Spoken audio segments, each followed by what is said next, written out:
Mojo Factor. I'm your host, Travis Brown, and this is where we break down the mindset, the moves, and the moments that help define the success of the best of the best.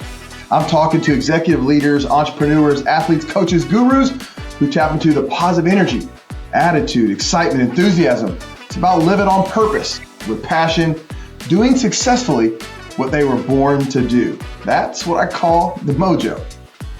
Today, we've got David Hamilton, Harvard Law grad, former NBA agent, wealth management advisor, and AAU championship basketball coach. So please help me welcome the founder and CEO of Hamilton Wealth and the visionary leader of the Hoosier Phenoms, my man, David Hamilton.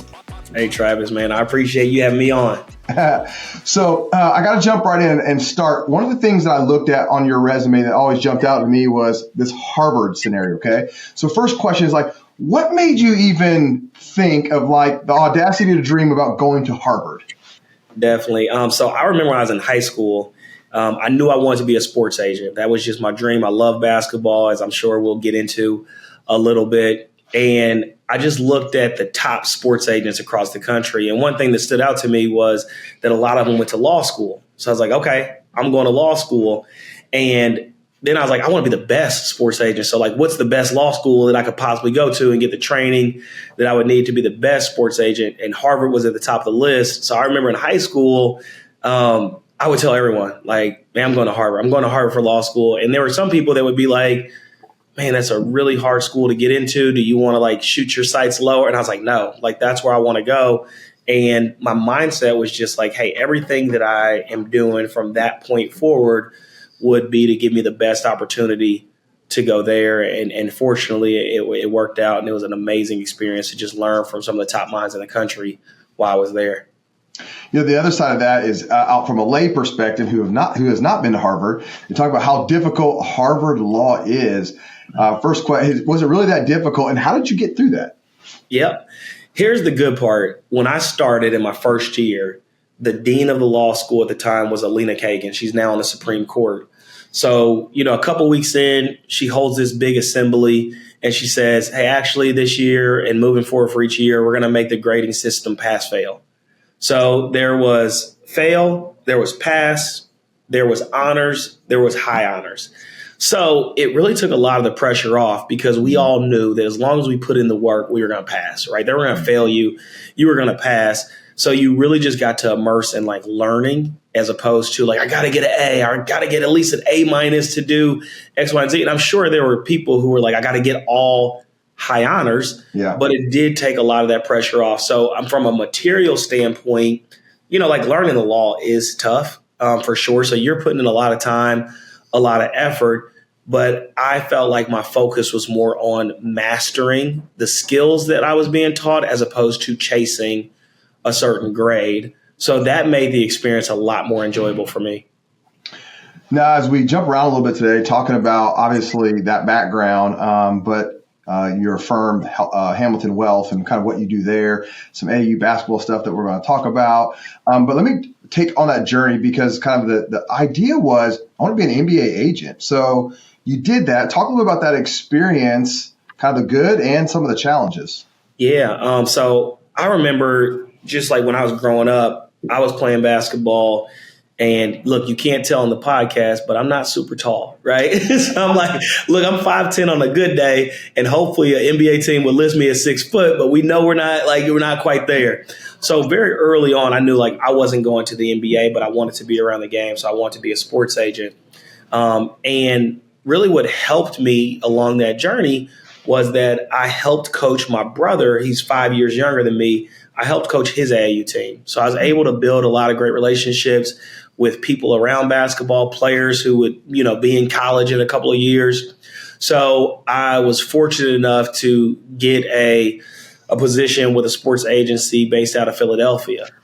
And the one thing about, you know, being a sports agent, at least for my experience, there wasn't like a playbook. It wasn't like, hey, do X, Y, and Z, and this is going to lead to your success.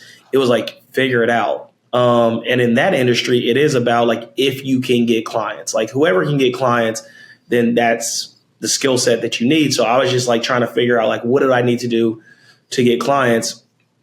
I would go to a ton of college basketball games. So as an agent, I would go to 4 or 5 a week because I knew starting out, like just my name recognition wasn't going to win it. They're like, man, what kind of clients do you got? Like I couldn't, it wasn't like I was representing LeBron James where I could say, well, LeBron's my guy. I was like, well, who do you got? I'm like, I got you. Right. Like, so I would do a lot in terms of like being there, going to games, like building those relationships. So it was definitely a grind. It was super rewarding because from someone who loves basketball, where a big part of your day is getting to watch basketball, interact with people around basketball, I'm like, you can't ask for more. You got to build some really good relationships. You got to help players just along their journey and help them accomplish their dreams. Like, I mean, it's like when it's draft night and you're sitting with a guy and he's waiting to get drafted and you're talking to him about that. I mean, that's something that, as basketball fans, right, we dream about.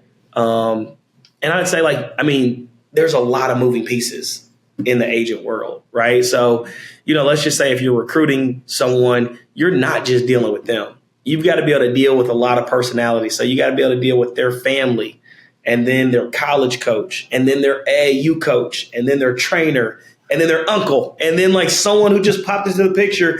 You're just like, so, having that skill set, like you've got to be able to navigate a lot of situations, a lot of personalities. But it was honestly an incredible experience. I'm so thankful that I got to do that. I wouldn't trade it for anything. I was watching a movie Air, and I thought it was so cool how they broke down how Michael Jordan's mom kind of negotiated that deal. So from an agent's perspective, like how well did she what was her thought process to be able to negotiate the percentage? I just thought that it was profound that she did that back then. I know, right? It was like that's just being a visionary, right? Mm-hmm. Because, and at the time, regardless of how people thought Michael Jordan would do, I don't think anyone imagined that he was going to do what he did, except for maybe her. Right. And she was like, look, I believe in my son. I know he's probably going to do some incredible things. And she really was saying, hey, I'm willing to bet on him. Yeah. Like I'll take less guaranteed. But I want a percentage of what he's going to ultimately produce.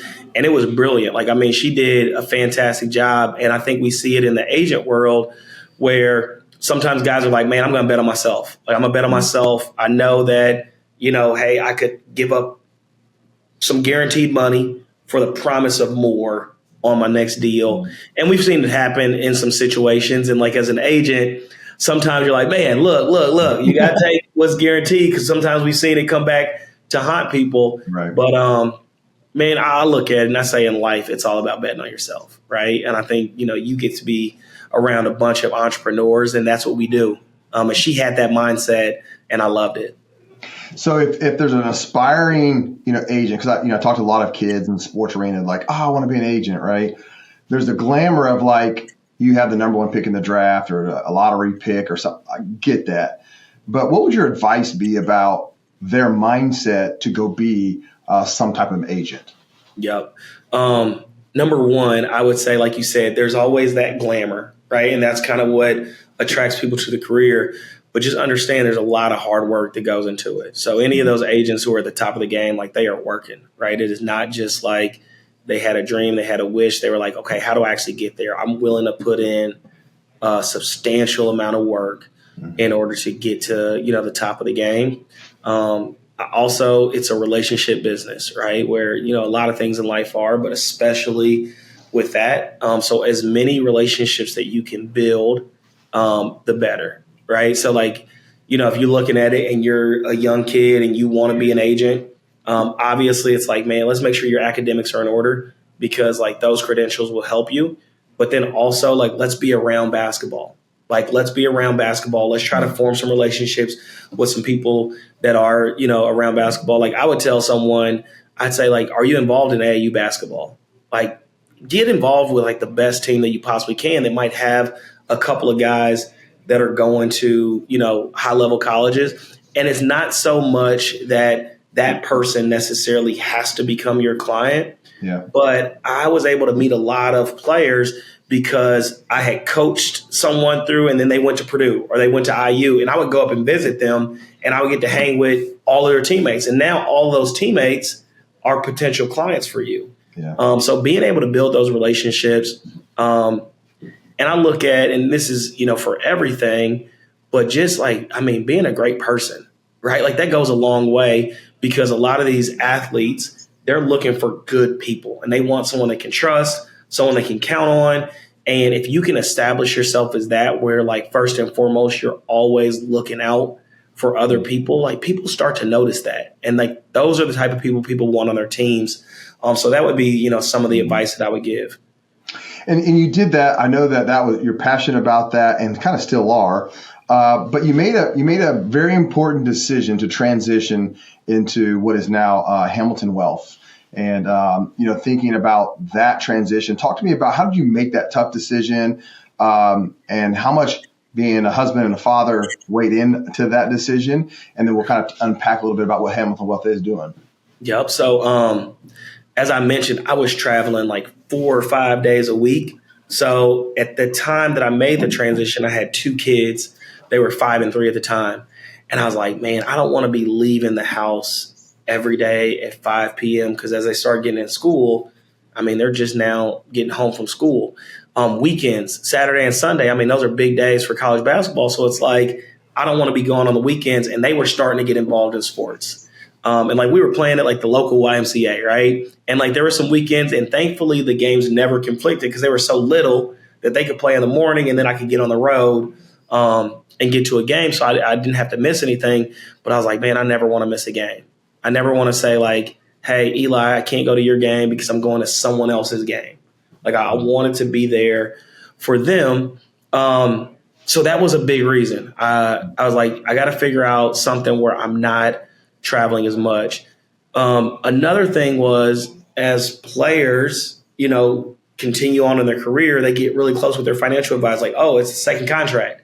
They're going to be talking to their financial advisor more than they were talking to their agent. And I was in a lot of those conversations and I was translating a lot of what was going on because they would still look at me and like, hey, is this the right move? Is it not the right move? And I found out, I'm like, man, I'm really passionate about this.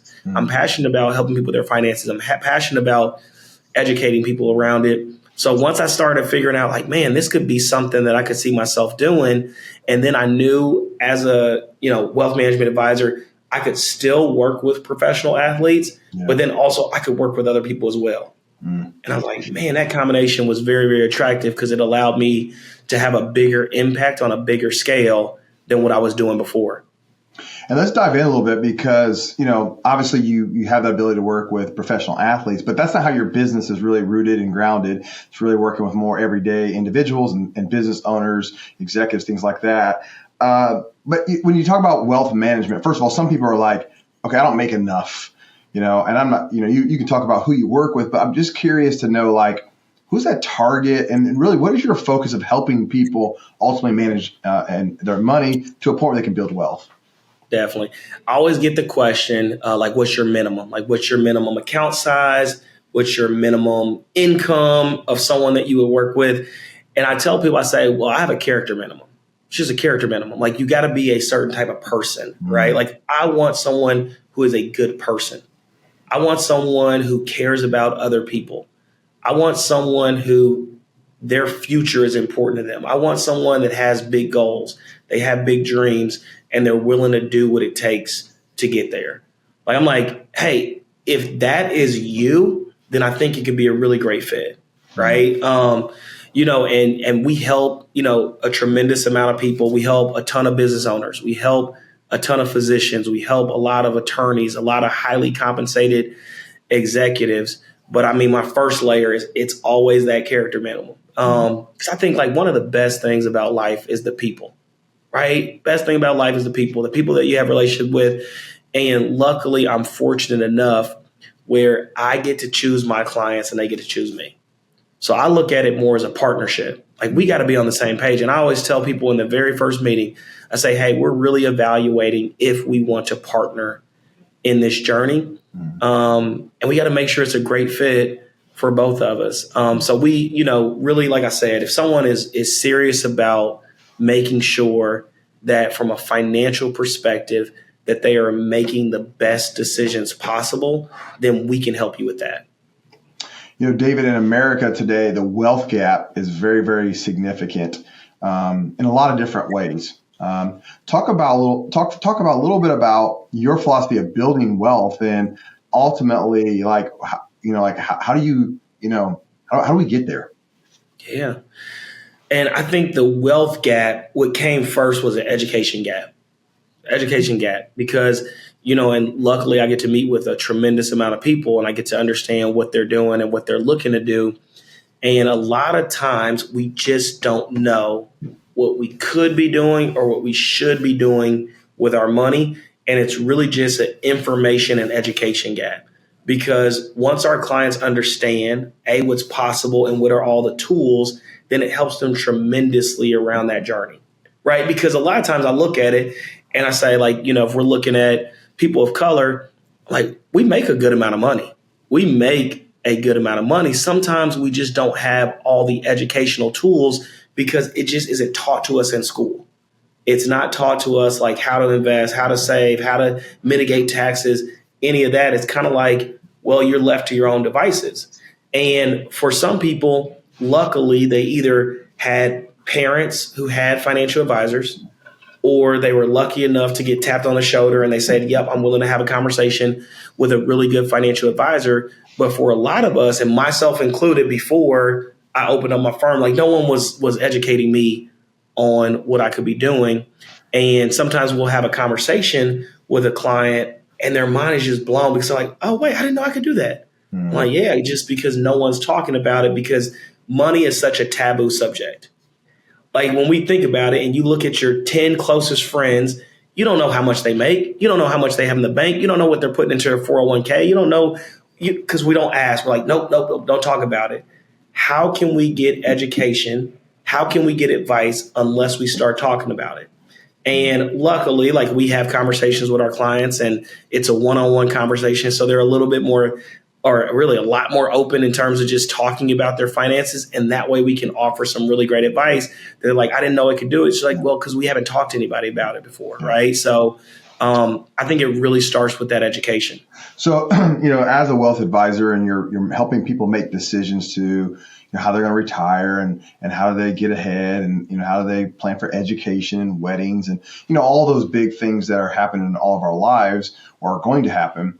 What's that one piece of education that you're man, if I could just get people to understand this, their life will change? Yep. It is really about consistency and discipline, right? And for all of us, I think it's very easy once we automate something. And that leads to that consistency.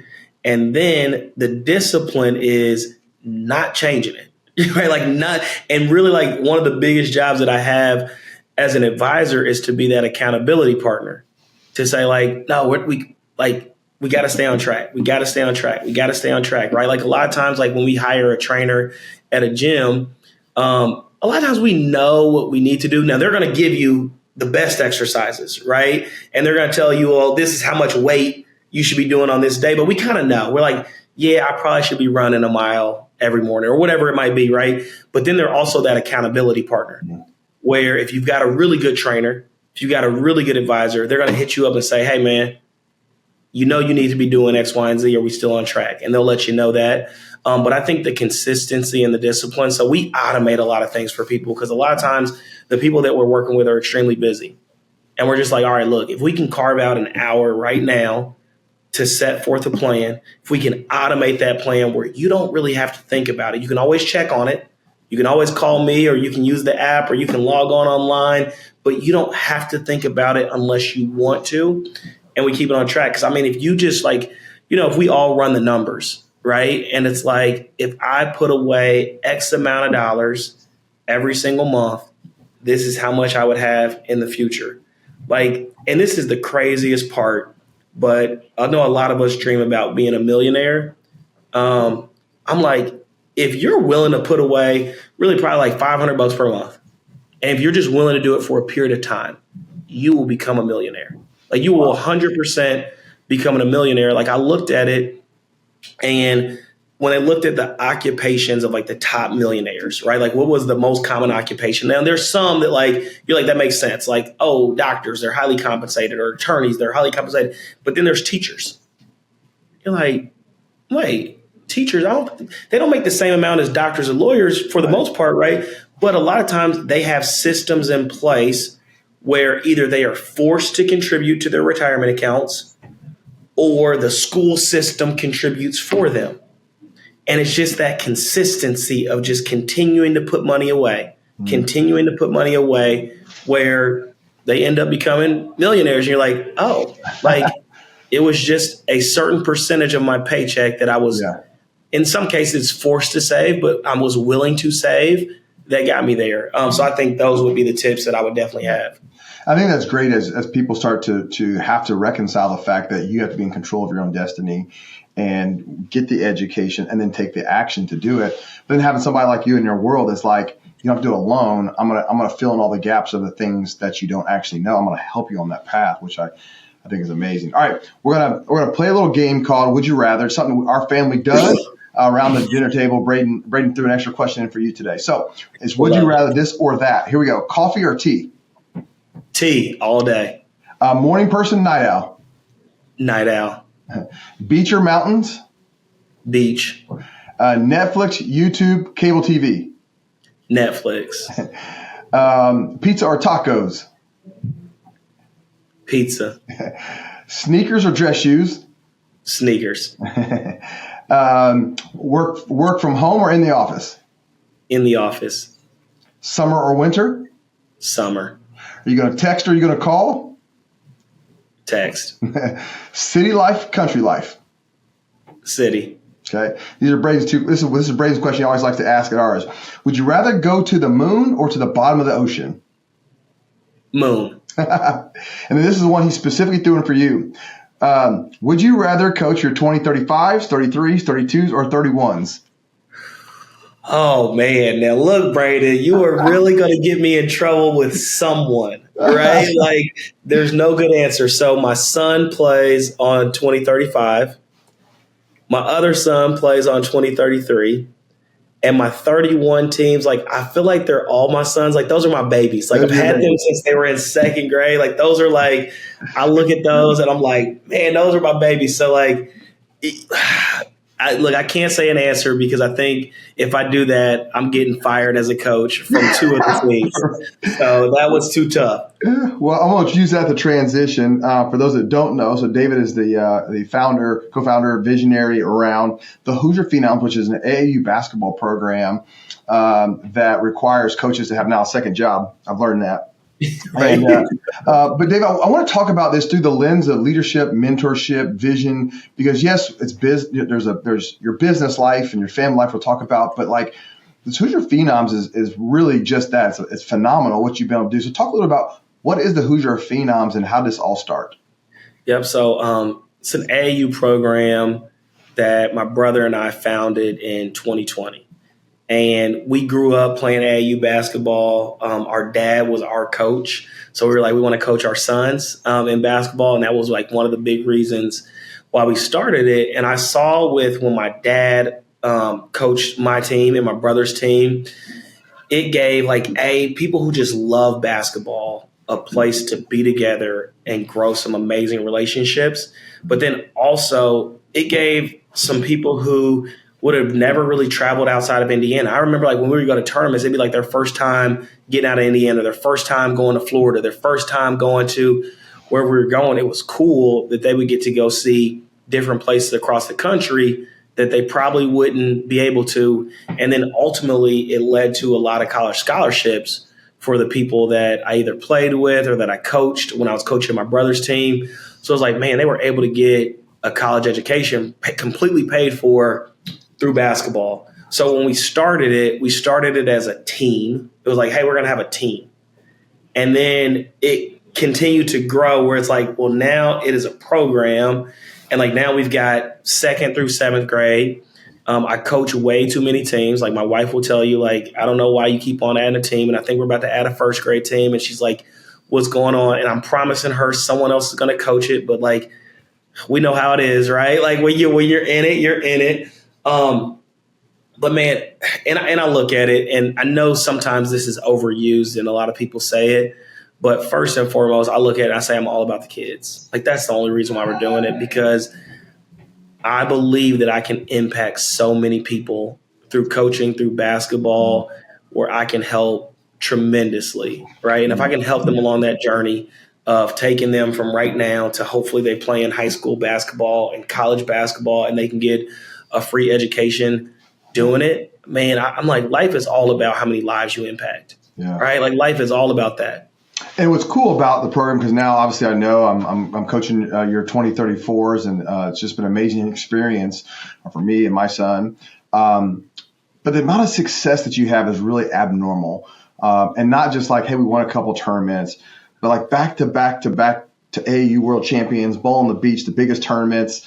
You know, you have a top ranked 31s, which for those people listening is sixth graders now, and you have 32s that are like top 10 in the country. You got 33s that are number one in the country, and you got 34s that are trucking along, you know, top 10 in the country. Like that doesn't just happen. So what is it that you've been able to do to put together great kids, coaches, families to believe? Because this is for my business owners out there and my executives and even people leading families, that this could actually happen. Yeah. I think the belief is huge, right? So when we first started the team, like we were playing at a YMCA, right? We were playing at a YMCA. There was a kid who was really, really good. And I went up to his mom and I was like, hey, we're going to start this AAU team. And at the time, he was in first grade. So we're talking about really, really young kids. And I just told her, I said, hey, look, I know this sounds crazy. But I'm going to put together a team and we're going to win a national championship. And I was like, I've seen it happen before. I know what it takes. And so number one, I believed it. I was able to say it with conviction. Like there was no doubt in my mind. Right? No doubt in my mind.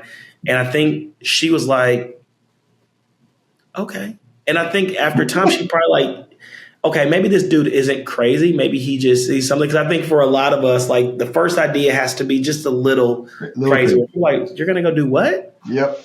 Okay. But I think like first I had to believe it and then I had to share it, right? Like I wasn't afraid to say it. I didn't keep it internally. Because I mean, if I had to, like a lot of times, like when you have a tremendous amount of success, it's not always easy to pinpoint it. Like, well, why did this happen? There's probably a bunch of factors.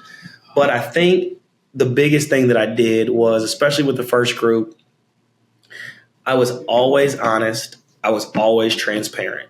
And that's the only way I can live my life. Like I have to be transparent. You might not like what I have to say, but you know what I say is what I believe. Yeah. So I told them, and we were lucky enough to get a lot of talented kids. And I told them, I said, hey guys, here's the key. On this team, everyone will have to sacrifice. And I said, I know that if you played on another team, you would be a superstar. You would score 20 points a game. I said, on here, you're not going to score 20 points. You're going to score 10. But you're going to get some rebounds. You're going to get some assists. And you're going to help winning. And you're going to learn how to play basketball at a high level because you're playing with other high-level kids. And I said, you've got a choice. You can be a part of this, and we're going to win, and we're going to win at a really high level. And we're going to go to that tournament, we're going to win it. Or you could choose to be on another team, and you could score 20 points, and you could shoot as many shots as you want to, but you're going to drive home from that tournament after losing in the Elite Eight or the Final Four. And I had those conversations with the families, the kids, and everyone bought in. They said, actually, we want to win. Now, saying that, it would have never worked if we would have lost, right? Like, it was like, David, you were taking a huge chance by saying, but I believed it. Yeah. I was like, guys, if we all sacrifice and our only goal is winning, or if our only goal is like, how do we get better? If our only goal is to develop, if our only goal is to learn how to play winning basketball, I truly in my heart believe that it worked out. And I've just kept that mindset, right? And I think that's helped us. Let me ask you, so you're a husband, father of three. You know, how does this pursuit of building this amazing program, your incredible business, how have you weaved in family? Because there's a lot of time and energy in that. And is there such thing as this family work-life balance, or how do you view that at this point? Yeah, I would say, so first and foremost, all the credit goes to my wife, Rachel. Like without her, I wouldn't be able to do any of this, like any of it. And I remember one year for Christmas, she asked me what I wanted for Christmas. I said, I want you to allow me to coach the 2031 group. And like that was what I wanted. And like she was just like, she knew what it would take in terms of a sacrifice. And she was like, okay, let's do it. Right. So her allowing me to do it because we understood what the time commitment would be. And then when I look at like when and this isn't the right way for everybody, but when I think about, well, how do I balance all of them? I'm like, how much can I merge them all together? Right. So like when I think about what I do from a coaching standpoint, from the program standpoint, and being able to have the family, I'm like, how can I do it together? Right. So like I get to coach my sons in there. Right. So it's like I get to spend time with them through basketball. Our family goes to like all the games. Right. And it's like, even if maybe they're not playing. So I remember, and Travis, your team was in a tournament in Ohio, and we were like, let's drive up as a family to go watch them on a Sunday. And like, there has to be a family buy-in. The family was excited to do it. My wife was, the kids were. They were like, let's go support the team and the program. That's the only way it worked, right? Is because I had to involve them. Luckily, they love basketball and they want to be around it. Yeah. Because otherwise it would have just been too much time away. And that's not what I wanted. So it's been tremendous that the family has just been supported, that they've been on board with everything, because unless you have people who are willing to support you, I mean, you can't do it alone.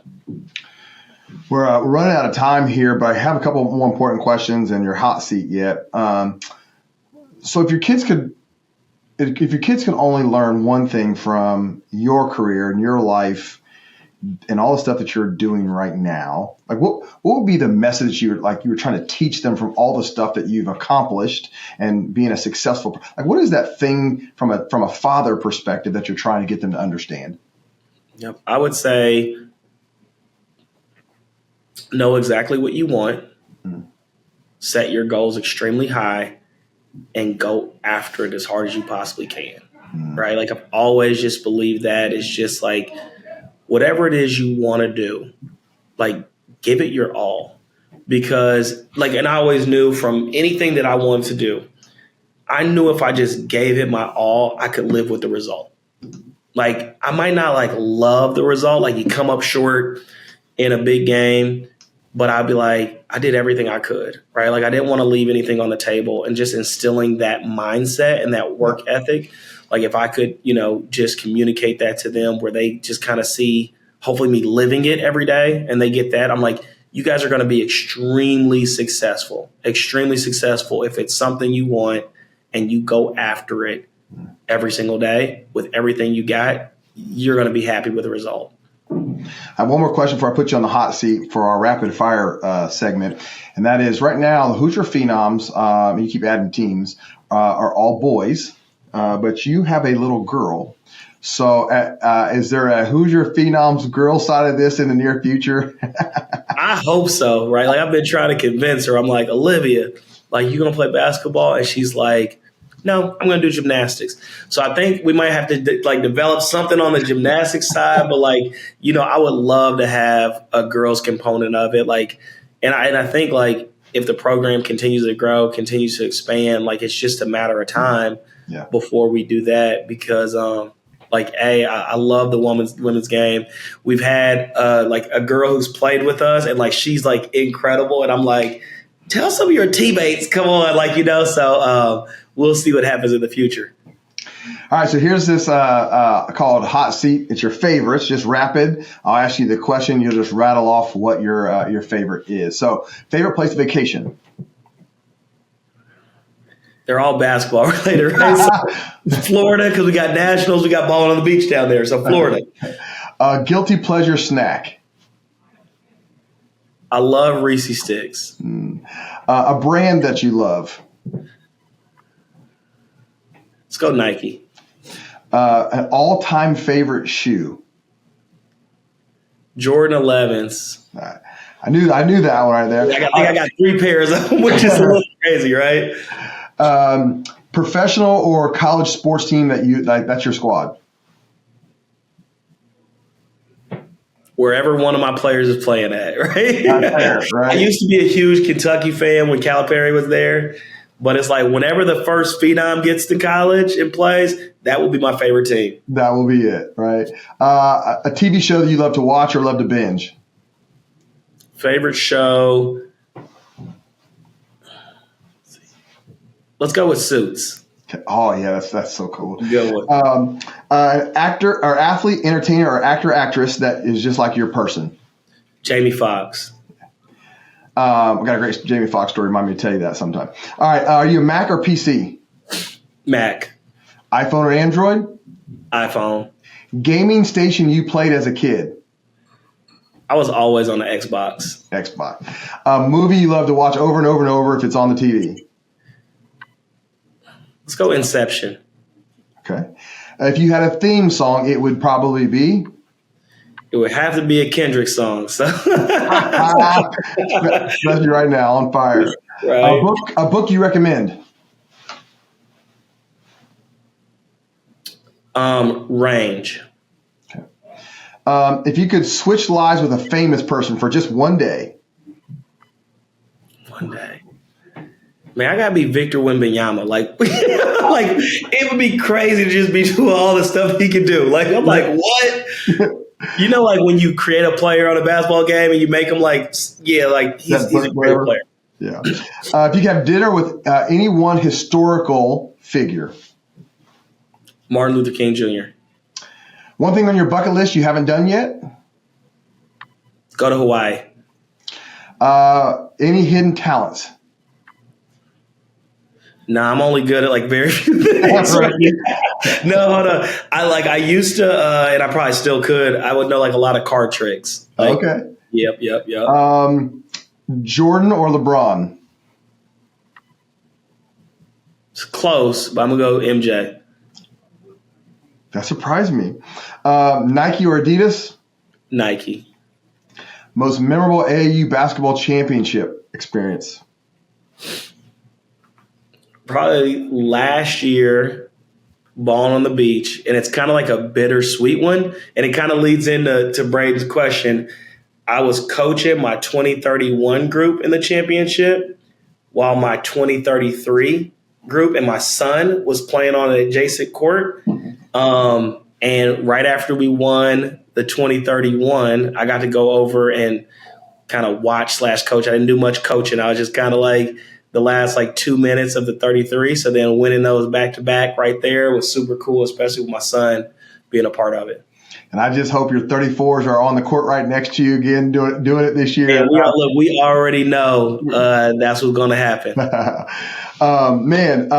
Before we close this out, I have one last question. I just got to say, I've enjoyed just getting to know you, spend time with you. I don't know. I don't think I text anybody more than I text you now every single day of my life about basketball stuff. It's just been a great experience. And I'll say one thing you said earlier is your confidence level. When I met you and I asked you this question, hey, what do you think about this? And you're like, oh, I can do it again. And I looked at you kind of crazy, what?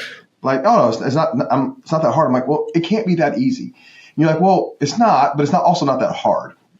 And here we are with, 3, almost 4 of the top 5 players in the country on our team. We've started to kind of form an amazing experience, and all the things you talked about today about what it's building, I'm in the process of doing it. And so I really admire you for that vision, that leadership, and what you've done and allowed us to be a part of. And so here's my last question is, when it's all over, what do you want them to say about David Hamilton? That he helped a tremendous amount of people. Well, man, it ain't all over, but I can say with a large amount of confidence, you have accomplished that in itself because you've helped a tremendous amount of people. And I'm excited for, what you're doing from a wealth management perspective and all the people you're impacting that way. From the Phenoms program and just all the lives that you have touched on the way and that you'll continue to touch. So, my friend, yes. Thank you for being on the show today. You are officially off the hot seat. No, well, look, I appreciate it, man. I had a lot of fun, and we got to do it again sometime. Absolutely. Thank you, my man. Yes, sir.